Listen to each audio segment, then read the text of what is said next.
Hello, and welcome to another fully live episode of Hacking with Friends.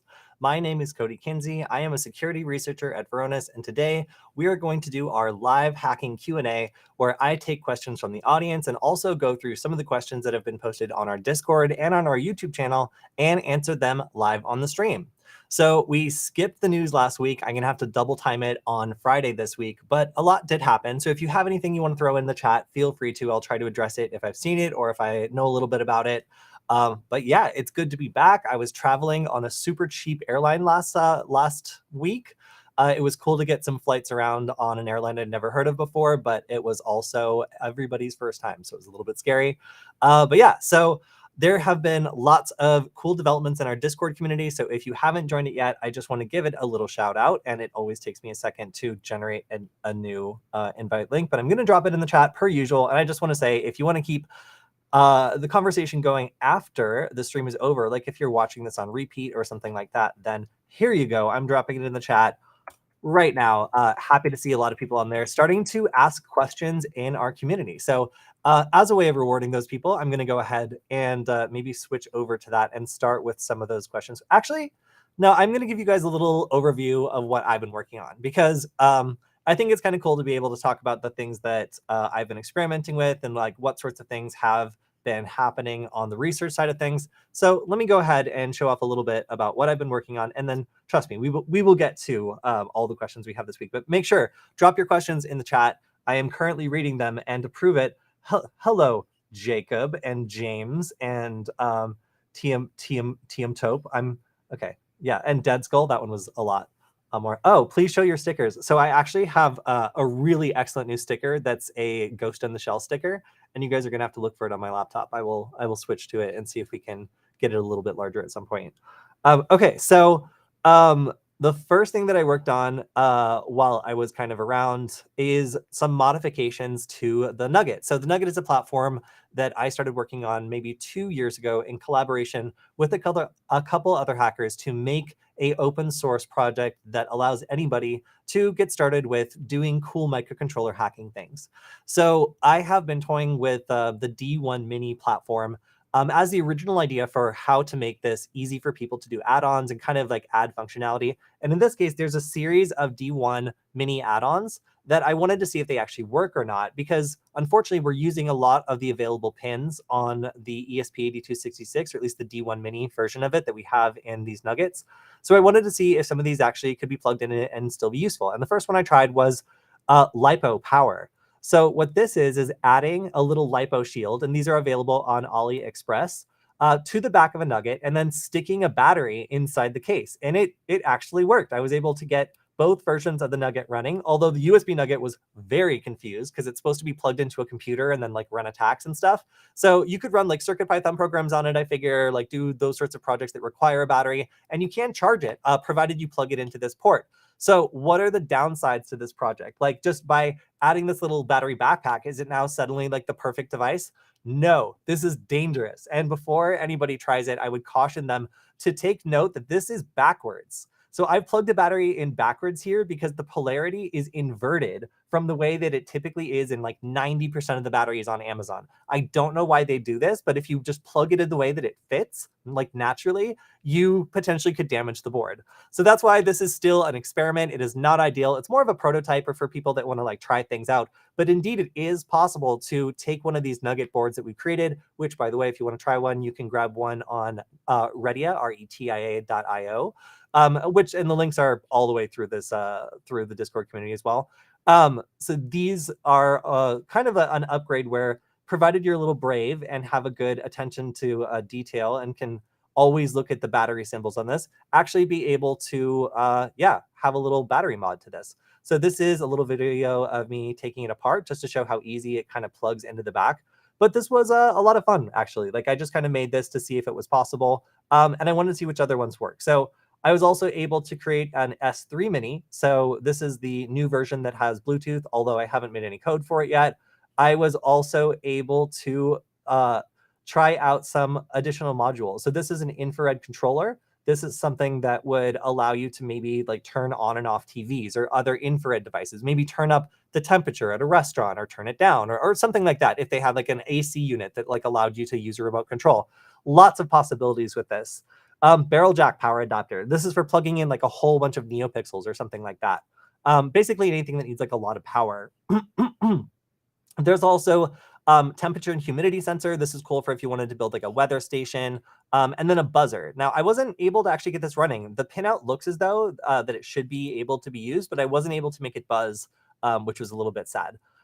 Aside from that, I was also able to make a what I'm calling an OmniCat, which is a little bit goofy, but basically you just solder female pin headers to the back here, and then you can swap out whether this is a Wi-Fi nugget or a USB nugget. Now, obviously the microcontroller kind of sticks out the back and it makes it a little bit wider, but if you end up grabbing a kit and you solder this yourself, this is a variant of the nugget, a rare version, as you might say, that I've been working with just to try out new modules. So because this is based on a D1 mini module, like a little D1 mini microcontroller, it means that this form factor will actually fit a bunch of different microcontrollers. It'll fit the D1 mini, the S2 mini, the S3 mini, and then I think the like C3 mini. So technically like 3 or 4 like microcontrollers. Oh yeah, plus the S3 mini. Yeah, so there's a lot of different little microcontrollers that you can put on the back of this board and get a screen and buttons and a NeoPixel to work with, as well as some useful pinouts on the back.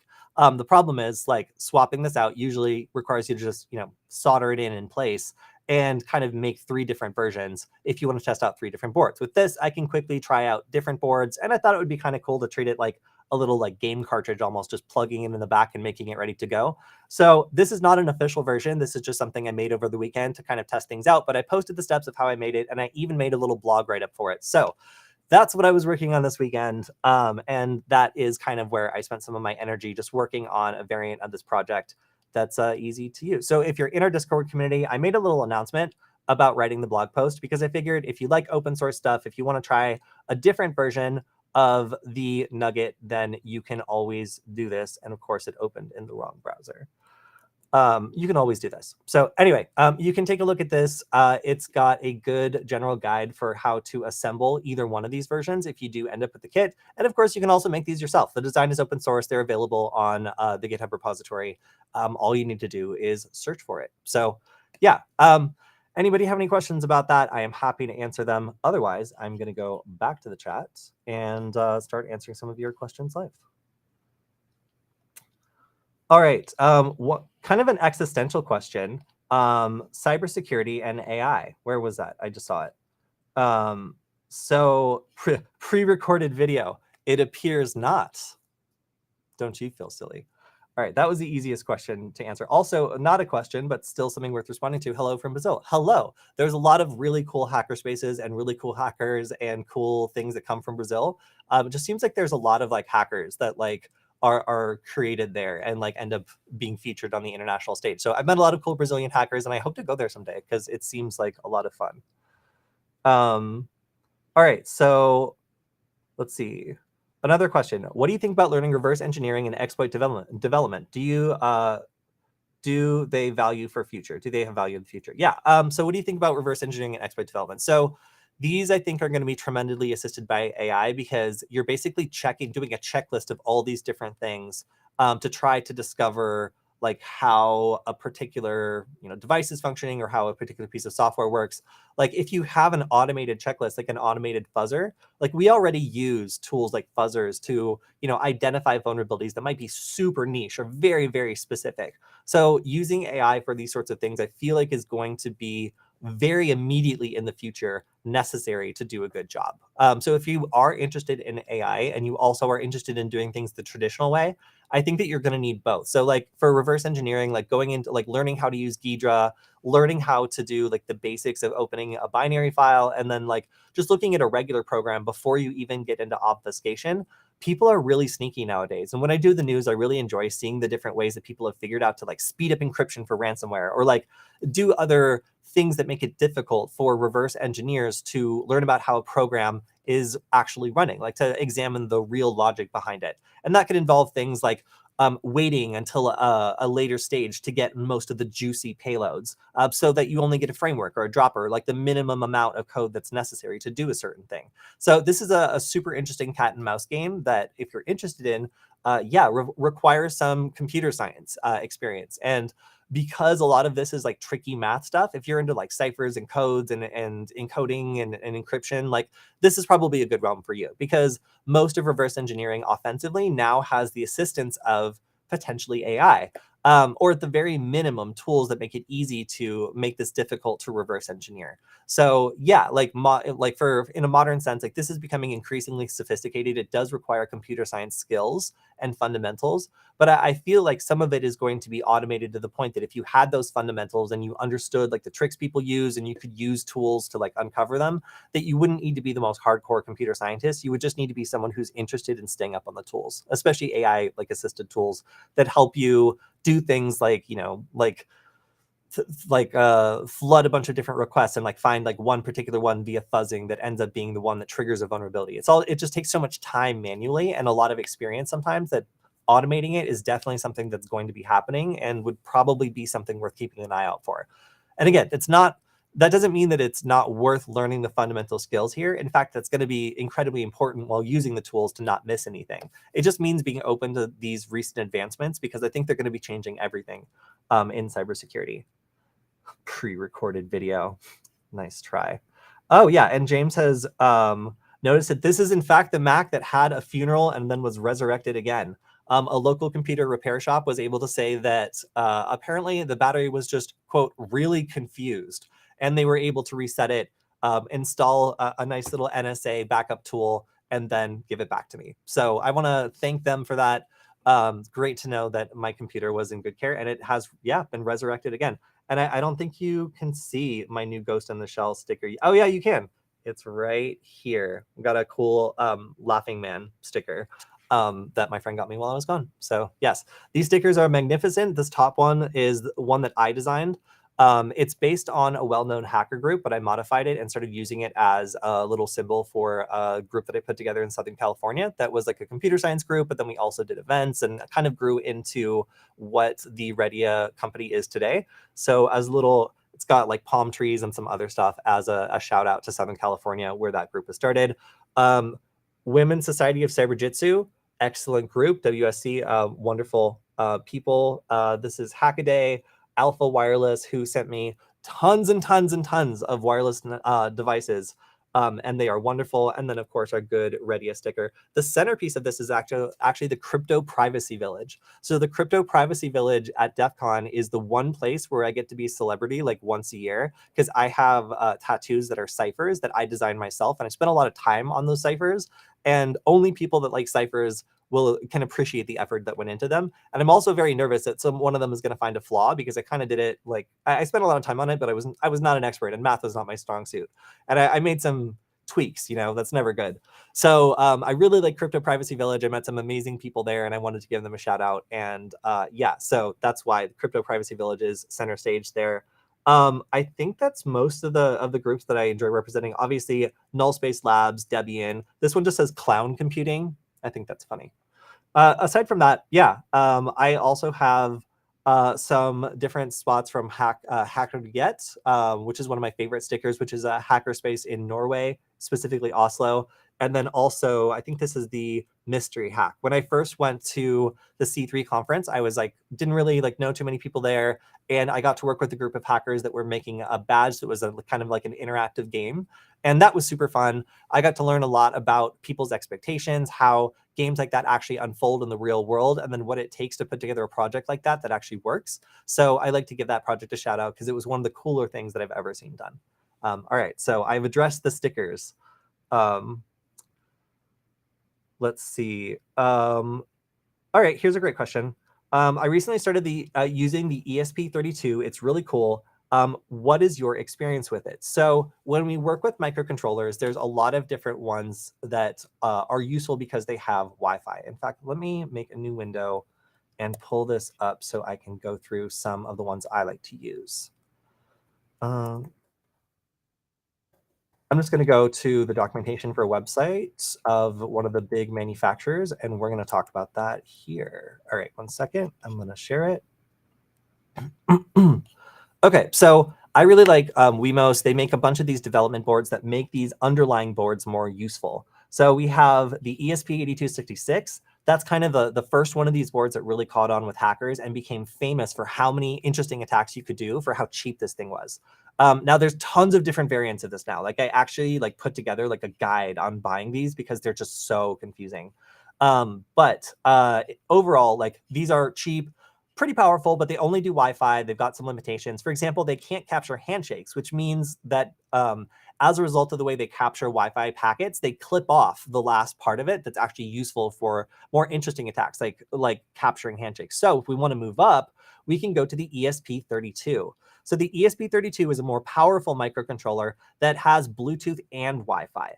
It also has some interesting features packed into it. Depending on the version you get, sometimes they come with like Ethernet, and there's some cool variants of this that are also capable of supporting like a little camera. Like the ESP32 cam is like super, super popular. So this base model is plenty powerful, has lots you can do. It doesn't have native USB. So that means that when you plug it in, you have to use the same kind of like dumb like drivers to connect to it. And there's a little like funkiness there. Like it doesn't always like work like plug and play great. But you can still do microcontroller stuff with it. It's very powerful. There's lots of different things you can use to write to it. It supports, oh my gosh, so many things. It supports Arduino, of course. It supports Expressive IDF, which literally like no one I know knows how to use. That's like the Expressive is the manufacturer, so that's like the deep level, like do anything with it, make the magic happen style stuff. Like that's where you see products like the OMG cable, for example, like use things like the Expressive IDF to really go deep into these chips and enable things that are technically like able to be used, but really need a lot of thought and strategy and understanding to actually be like implemented. So if you're just a normal user, then you're probably going to end up with MicroPython or Arduino as your main choices for making prototypes. And there's lots of cool stuff where you can take someone else's compiled binary file and just flash it to one of these things and get it to work for something. Now there's projects like WLED that lets you have like really long strings of NeoPixels and control them over Wi-Fi and or maybe even Bluetooth. I don't know if it does that, but maybe it would be possible. So there's lots of cool stuff you can do with this. And because it captures handshakes, you can do actual handshake capture, which is interesting. Have I gotten it to work? No, I haven't. I've never actually captured a successful handshake. Somebody remind me to do that. Go into our Discord community and ask a question and force me to do it, because I've been meaning to follow up on this and see if I can actually get a handshake that's crackable. I have never been able to get it done. I've seen projects that claim to do it. I've tried them. It hasn't worked for me. And that's totally situational. Maybe something was wrong. I don't know. But I would love to see if anyone else can do this. Now, what are the drawbacks? It doesn't have native USB. It also isn't able to do deauthentication because it's largely locked down. Now, there's a couple projects that claim to be able to do it, but like they require you to use Expressive IDF, and I don't know how to use that. So if you do, then congratulations. There's some projects that claim to be able to do deauthentication, but they don't provide just like a binary file to flash over, at least that I've found. So there are some drawbacks here where it is technically possible to do this, but you have to like monkey with the settings, like really deep inside the system to make that happen. And most people don't have the skill to do that. So there's a trade-off here. Like there's more you can do overall, but the manufacturer updated this to try to make it so it's harder to do bad stuff. So yeah, like it is very much a trade-off. So then we can go up. We've also got the S2 Mini. This is what we use in our primary product, the USB Nugget. And the reason is that it has native USB. It's pin compatible with the D1 Mini, which means I can slap it onto my Omni Nugget, which I'm holding right now and still kind of proud of. And that means that it's an exact fit to any product that uses the D1 Mini. So it's a nicer chipset. It has Wi-Fi, no Bluetooth, but it does, again, support native USB. So we can use CircuitPython, one of my favorite programming languages. And that makes it super easy to run a number of different projects, add sensors, make custom stuff. And I find myself prototyping with this all the time. So I find this really cool. I like this board a lot. Then we also have a step up from that, the C3. So this is something that allows you to have Bluetooth, but no Wi-Fi and no native USB. So as a result, I don't care about it. But other people might, if you wanted to make like a Bluetooth connected light thing or like a project that uses Bluetooth, this might be your thing. Like this could definitely be something that you're really interested in. So this is kind of like not even a step up, like a step more specific than the ESP32. And then I don't know what this is, and I also don't care at the moment, so we're going to skip it.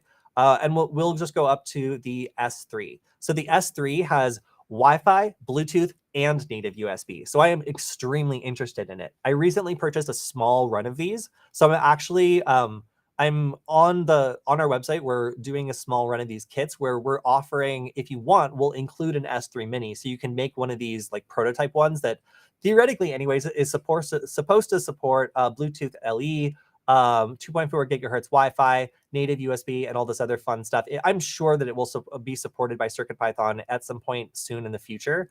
But this is really cool because if you wanted to build like a mobile application for like a bad USB device, like this would work, like, and it would be really, really fun to work with. So yeah, that's my 2 cents on microcontrollers, all the way from the ESP32 all the way up through the new S3 Mini. This is again just the ones that are being featured in development boards by Wemos. There are other ones that are either on the horizon or that have come out that I just like haven't highlighted because they're not available here.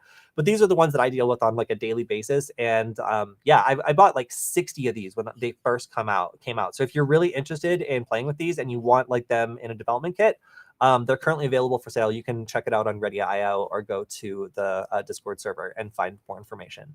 But yeah, so that's my 2 cents on microcontrollers and like how they've kind of changed and which ones have grown up and why they're interesting. If you have any more questions, oh yeah, you do. Okay, well, right away. Using it for WLED. Know any cool projects about hacking with MCUs? So there are a number of different projects that are really cool and interesting that you can use with microcontrollers. What browser am I in? Firefox. That's not what I want. So let me grab a Chrome browser if I can. Oh, here's one.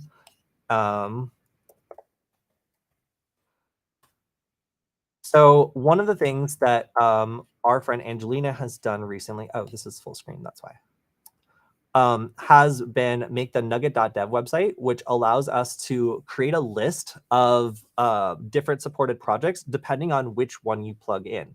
So depending on which microcontroller you plug in, this website will automatically recognize it and then offer up the projects that are supported. So in this case, where's my, here we go. I'm going to just plug in my, this is a USB nugget. And what I should be able to do is click on connect my nugget, connect it, and then I should have a list of all the different things that are supported. Now, this is just a beginner list. Like there's a packet monitor that allows us to like look for, I actually haven't tried this. I'm gonna try it now, and I'm a little nervous to see what happens.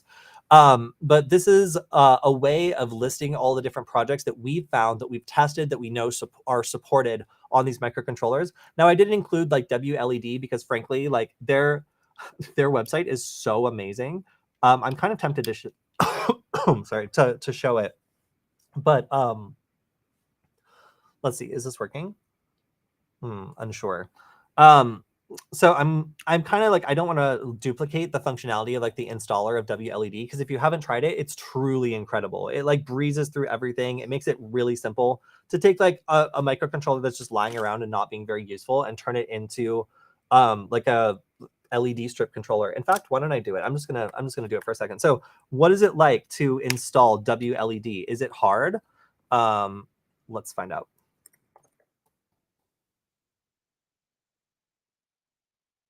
So if you wanted to use one of these low-cost microcontrollers to control a strip of LED, what do? We select install, we click it.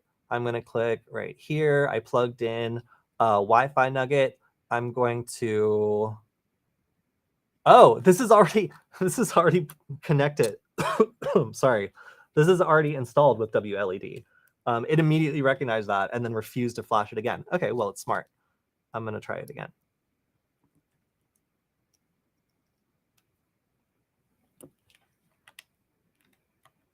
I know that your question was about other projects, but I just wanted to highlight this project in particular because of all the things I found that work on these little microcontrollers. The one that I end up using the most is probably WLED because it just works and it's great and it's super easy.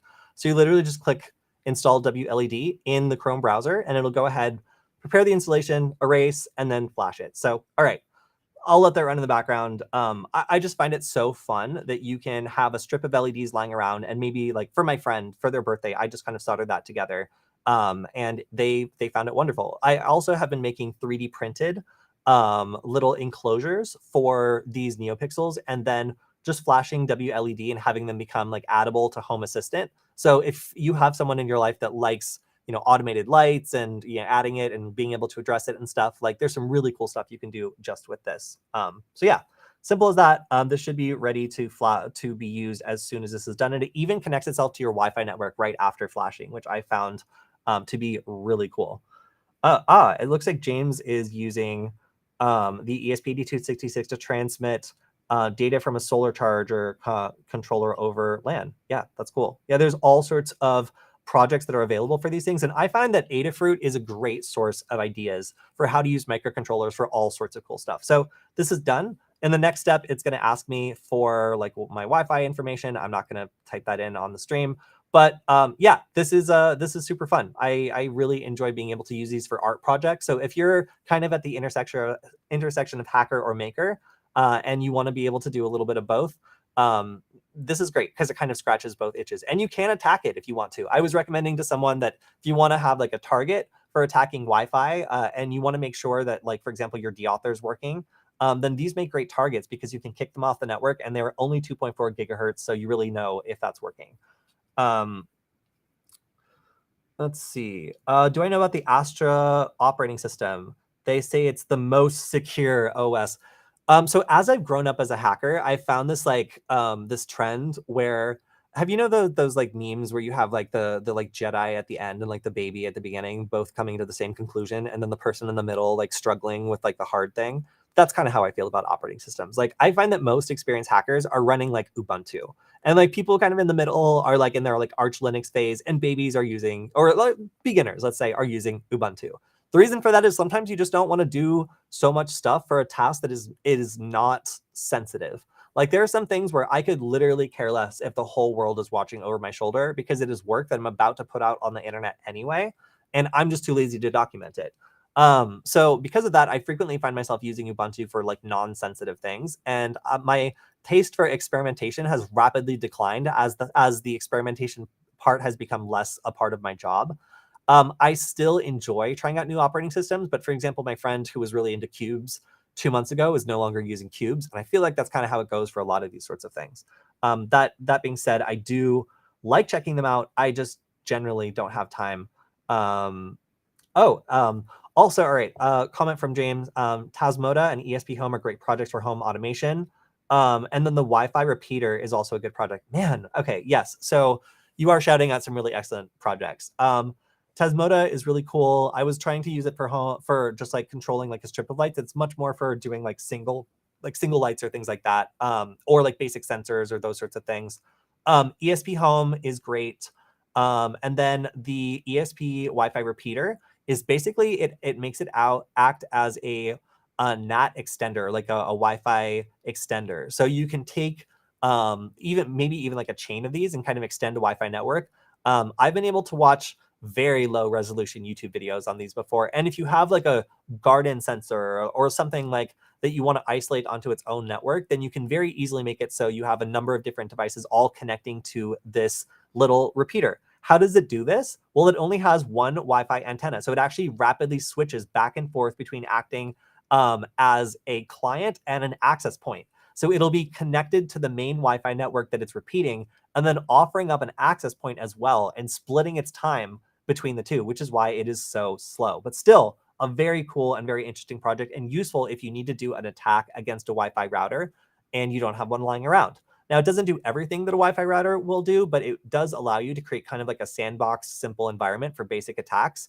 So I really encourage you to check it out if you haven't tried it before. They are very cool and useful for these sorts of attacks. All right. So, oh my gosh, we have so many questions. Let me just scroll through really quick. Is it required to get a Brazilian wax before going there? Asking for a friend. I don't know. I feel like your friend might be a hairdresser or something. You'll have to ask someone in the chat.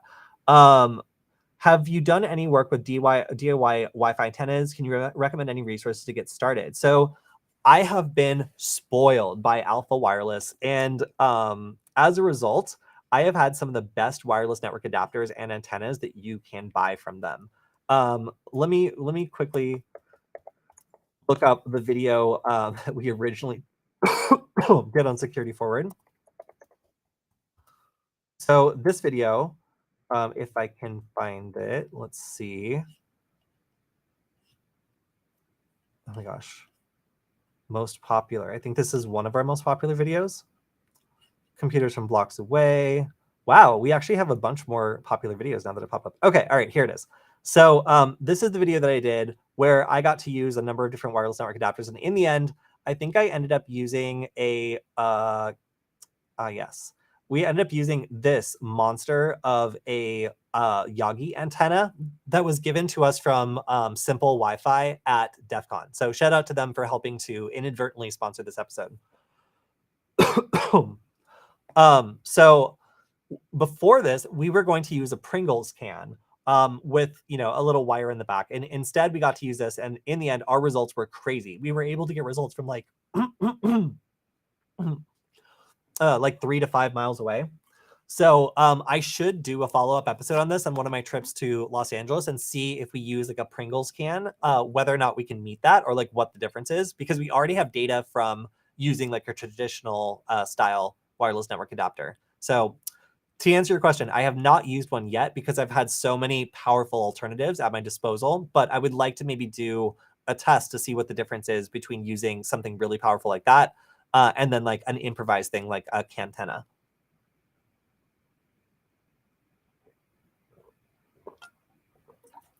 Okay.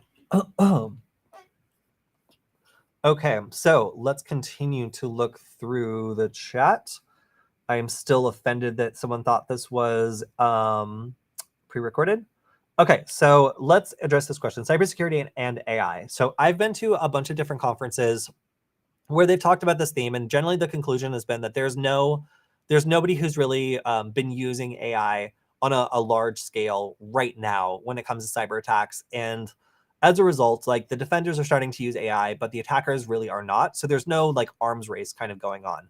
As soon as that starts, then things are really going to change. And it's going to be very interesting to see exactly like what the advances are here and what that cat and mouse game looks like.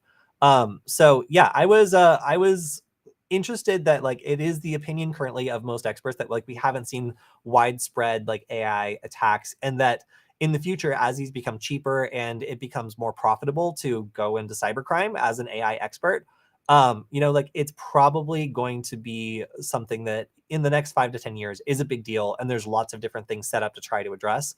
I can't really predict this, but yeah, I was listening to a talk by Miko at DEF CON, and he was specifically addressing this and was saying like how much things are going to change like as soon as humanity starts to rely on data for things to work. Right now we rely on electricity, but most things will still work without a data connection, even though it might be painful. Like as we transition into a society that starts to rely on data completely, like things don't work without access to data, then a lot of these AI attacks might become more dangerous or devastating.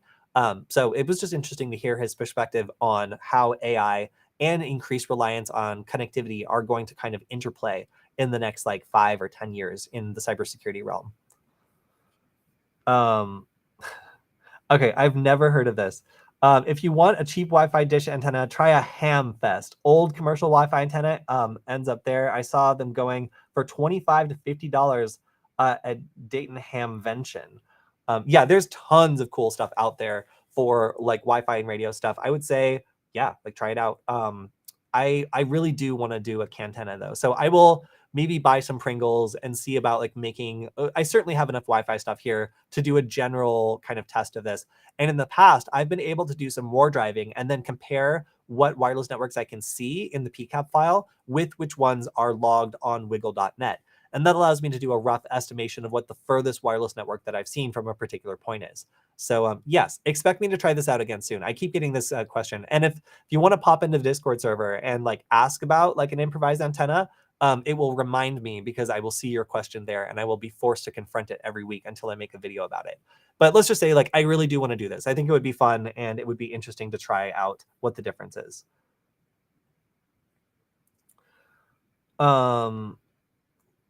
Cool. All right. So I'm going to go over to our Discord server, and I believe that there were some questions there.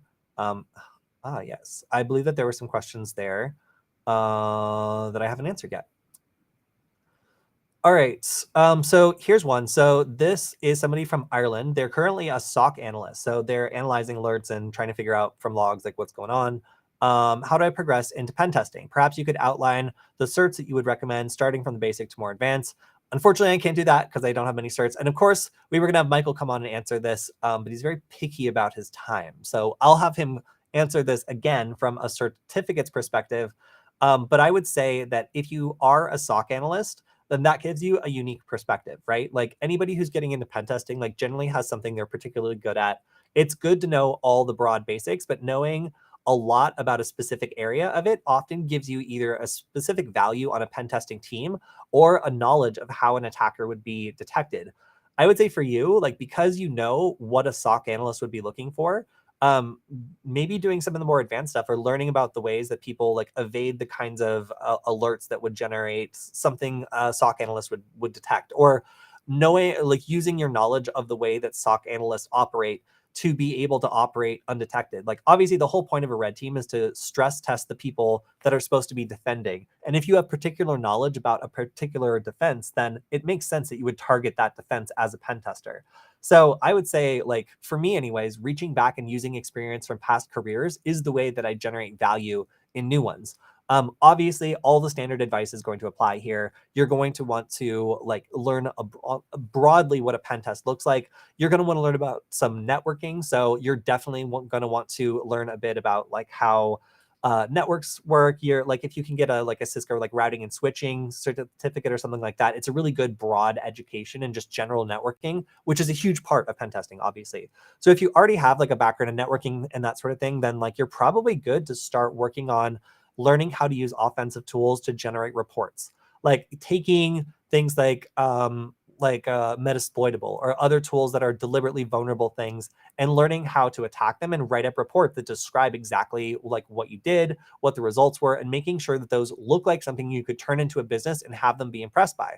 And if you get the opportunity, like being able to do it either for a larger or smaller company that needs that sort of work done, obviously like they don't want just anyone poking in and around their network, and it's really important to learn enough about fundamentals to not mess anything up. And that's why I really recommend like a networking class or something. If you go in guns blazing and just start messing with stuff, depending on how far your pen test goes, you can really like mess things up.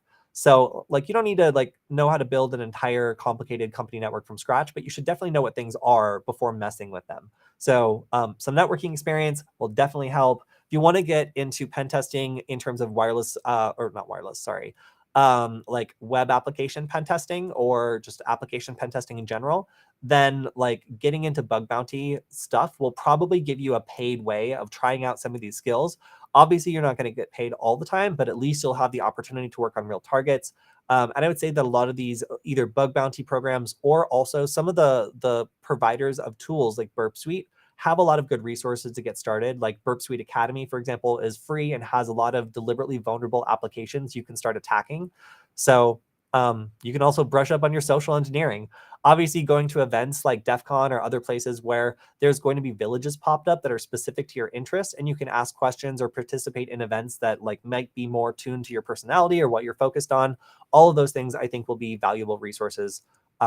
Yeah, so those would be my recommendations for pen testing, getting into it. But again, like reach back to your existing skills. Often the things that you've already mastered make you unique in whatever your new role is going to be. So you'll need to understand the fundamentals for sure. But if there's anything you can do that gives you a leg up over other people getting into it because of your experience as a SOC analyst, it seems like you probably have a pretty good already understanding of cybersecurity fundamentals and what to look for. So like evasion techniques or other things that would be specific that only a SOC analyst would know, or that might be too complicated for other people to understand, might give you an edge when getting into that career.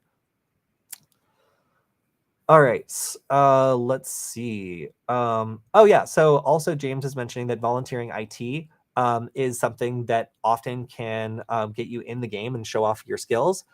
Yeah, if you can also release your own projects, like if you do something that ends up detecting a vulnerability or a problem or a flaw, and you build a little tool that makes it better, or like create a piece of automation, or just write up your experience in a little like blog or something, enough of that allows somebody who's considering hiring you to see that like you're developing your skills on your own, like you are continually like making things that are useful and you're contributing that skill to the community. A great example I would say is my friend Angelina Tsobi.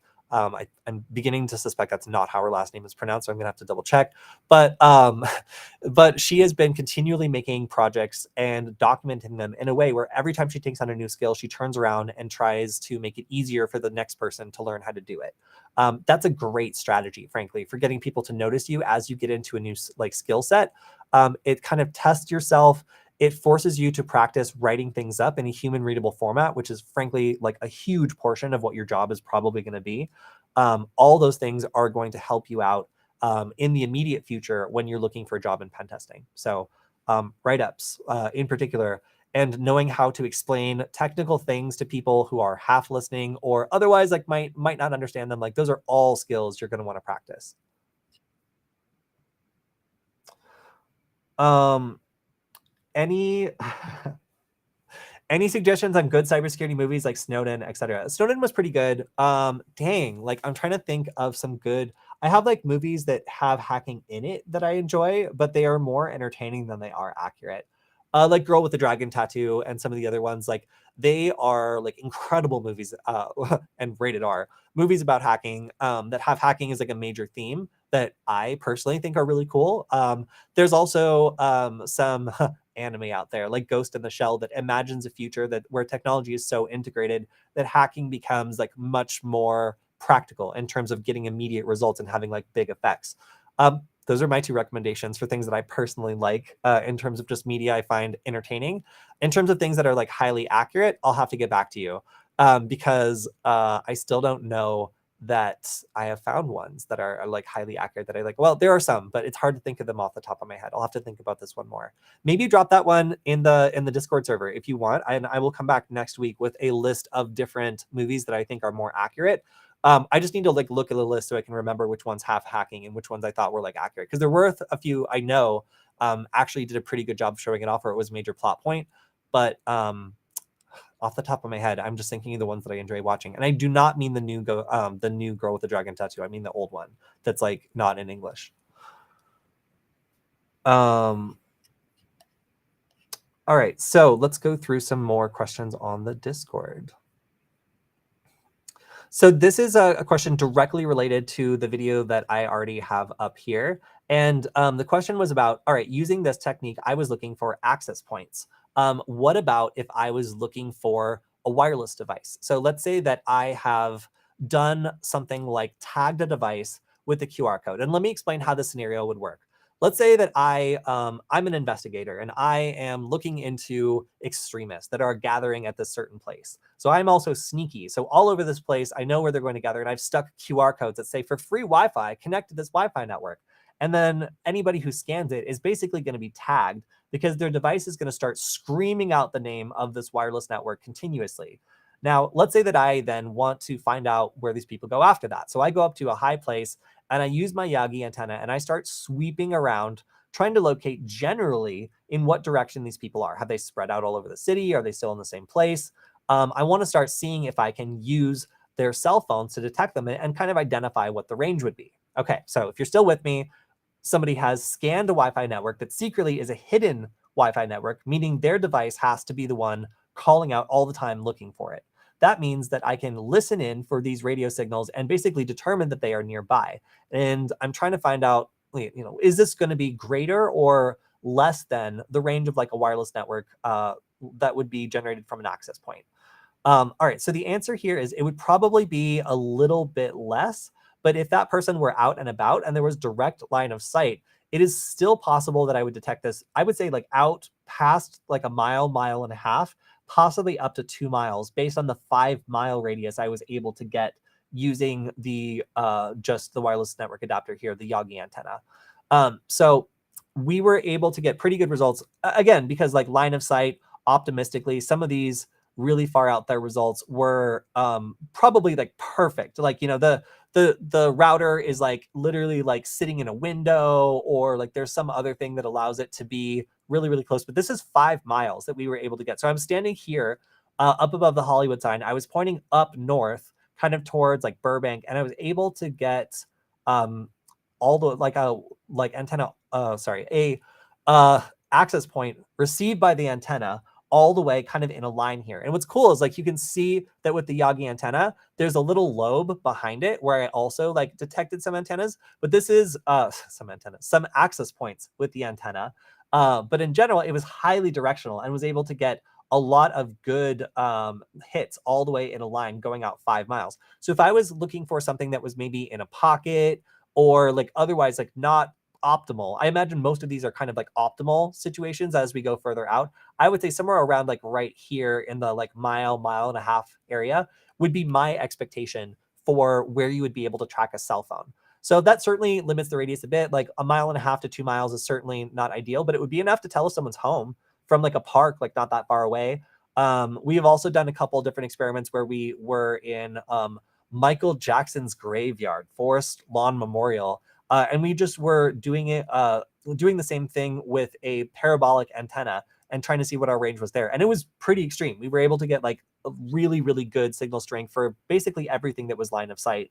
So yeah, I would expect at least a couple of miles if you were tracking someone who scanned a QR code like around the city or something like that. Now, as soon as they go into like a downtown area or something, then you lose your line of sight and suddenly you're going to get a resolution of like maybe 2 blocks. Through a building, maybe not at all. And if they're on a top floor, then you might not be able to receive them whatsoever. All right. Oh, I'm still pinning that question. Hello. All right. Let's go ahead and, so one last note here is the way that you scan really matters. So if for example, the device is transmitting on a single channel and you already know what channel it's transmitting on, then you can set your wireless network adapter to only listen for that one channel instead of flipping between 11 different channels, and you will get much, much better results listening for longer with this sort of surveillance. So this was kind of just a test to see like practically like how long does Wi-Fi surveillance allow you to go. And with access points, 5 miles. With clients, probably around 2 miles or so, but this has yet to be tested. The Matrix makes you think. Swordfish. I don't remember the plot of Swordfish, but I would have to look it up. But yes, The Matrix is definitely a good hacking movie. Okay, here's a kind of opinion question. What have been the most useful uses of AI in cybersecurity? I would say looking for code vulnerabilities automatically. Once you teach an AI what a vulnerability looks like or what a class of vulnerability looks like, then giving it a piece of code and allowing it to find the patterns is easy for an AI, difficult for a human. I would also say that large scale like fuzzing and automation like are going to be like something where you can give it information about the device and it should be able to select the appropriate tools and then run exhaustive, boring tests on the behalf of the person who's actually testing the thing, and then report back about interesting findings that the human can then investigate. Those are the sorts of things that I think are going to be immediately very, very useful for people making code. When it comes to attackers, the ability to generate plausible looking phishing campaigns with zero human interaction is going to be a game changer for tricking vulnerable people. Like anybody who is in a vulnerable class of someone to be taken for a ride with social engineering, we're going to be seeing like phishing campaigns via like text and email, and maybe even via phone, that are able to use AI to make it so that no human needs to be in the loop and there's no mistakes anymore when it comes to like misspellings and other things like that. So we're going to see a lot of these big data breaches be processed through these machines that have been created to like do large scale attacks all at the same time. And we might wake up one day where, half of the population in the United States has been robocalled or robo-texted by a criminal organization, and like people have lost like millions of dollars just because like it happened too fast for people to really react or spread information about this being a scam. It's entirely possible that we'll see the enablement of scaling of these sorts of attacks via AI, and that's going to be a really interesting thing to kind of think about and see. From the defender standpoint, the ability to recognize attacks as they get started or even identify the specific tool being used, those sorts of things will allow a lot of these attacks to be identified early on and make them be able to be detected by fingerprint or by like the smell of the attack, the characteristics of the attack that it's been trained on. So those sorts of automated defenses that are able to not just like find suspicious things, but identify the tool that's being used against it, allow for interesting modes of attack, like exploiting the tool or like causing like a specific type of interference or otherwise like identifying the party behind it. Like I think we're going to see some benefits from AI that allow us to, for example, for a SOC analyst, know not just that there's suspicious traffic happening, but also like what the tool is behind this and who might likely be behind the attack. That would all be very interesting information rather than just getting a bunch of alerts that something terrible is happening. All right, so let's go back to the Discord server. Fingerprint brute force. Whoa, James, this is such a long question. All right. They bypass the attempt limit and there's no rate limit on Android that I'm aware of. It's not useful on iOS yet because they only get 10. Sorry, James, I need to read this further before I comment on it. Give me just 1 second. I just want to see if there's a fast one out here. If not, I will come back to this in just a second. Oh, that's me. Okay, I did that. And I answered the Yagi. Okay, so no, we're on fingerprint brute force. All right. My turning off for phones are by perfectly entering the wrong fingerprint several times when it's disabled. Sounds intended. My theory is okay, I might need to cover this on the news just because it seems interesting and I don't want to misrepresent it. Fingerprint brute force attacks. I've never heard of this, James. All right, so a new attack called brute print, which brute forces fingerprints on modern smartphones to a. Okay.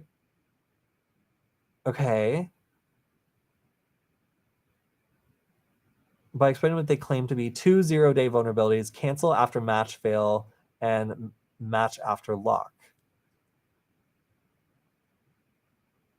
Okay, so they can also do a man-in-the-middle attack to attack hijack fingerprint images. What? Okay, that's the more interesting one. So, all right, I'm going to come back and cover this one when I have a moment to actually read through and interact with it. But it looks as though an attack that's designed to either like capture fingerprint images, which would be highly problematic, because these are supposed to stay on the device and like never go anywhere and not be retrievable. But it looks like, yeah, an attempt to be able to get around different ways that Android locks you out if you use the wrong fingerprint. Yikes. Okay, I'm gonna take a look at this later and go back and analyze it. Yes. Yes. Okay, it was intended for the news. I did miss the news last week. So if you have any other news, then please also drop that in the live chat or anywhere else you want to in the Discord server, and I will pin it and make sure that I cover it. Yeah. All right. So want to shout out and thank everybody in the live chat today. I'm almost out of time. So drop in your questions if you have one. Want to, again, thank you to everybody who's been active in the chat. We've both been helping people with nuggets, talking about new updates. And thank you, Jacob. I am absolutely going to recommend some hacker movies as well. So yeah, definitely join the Discord server if you want to continue the conversation after. Or if you're watching on replay, make sure to follow the Security Forward channel. And of course, I am going to give my general shout out to our sponsor, Varonis. It is only through them that we're able to do any of these videos. They give me time to work on this every week. So if you enjoyed the stream, make sure go to varonis.com/Kody, which I'm going to go to right now. That's KODY.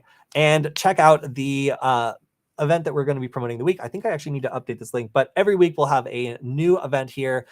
This one is the replay of the Demystifying Security Posture Management. This is talking about how organizations structure their data. So if one person gets breached, it's no big deal and they don't lose everything. So yeah, of course, they do check this link. So if you want to make sure that they continue to allow us to do the stream, click on that link, varonis.com/Kody, and you'll be supporting our sponsor. All right. Great to have everybody on the stream today. If you liked our last stream with Angelina Tsobi, I feel like I'm getting her last name wrong. But if you enjoyed that stream, please let us know. She's pledged that she will be indoors and the police will not be surrounding her next time. And if you don't know what I'm talking about, feel free to check out the last stream. But she was talking about a number of her different projects that are frankly awesome. Some of them involve surveillance like satellites, like being able to tell where they are, pulling from public APIs, and some other really cool stuff involving the Nugget. She's the one who is responsible for the Nugget's new website, nugget.dev. So yeah, if you would like to have more specialists on, I'm looking at having Aria back on. She was the hardware specialist we had on to talk about like hardware hacking, or Angelina back on, then please let us know. Shout out in the chat and we will invite them back. I believe we might even have Angelina back on as soon as next week. So if you have any questions related to her projects or, specifically aircraft. Angelina is all about like anything that flies, she wants to hack it. So if you have questions about like aviation hacking, getting into it, what the landscape is like, what her journey has been like, or what types of technology is used by both airplanes and drones, Angelina is the one to ask. She is certifiably obsessed with it. So always interesting to hear from her. And yeah, good to have some guests on the stream. So, all right, we will talk to you next Friday, this Friday, where we'll be going over all the cybersecurity news, possibly from last week and this week. So there will be a lot to talk about. So stay tuned and we'll see you then. All right. See you next time, everyone. Bye.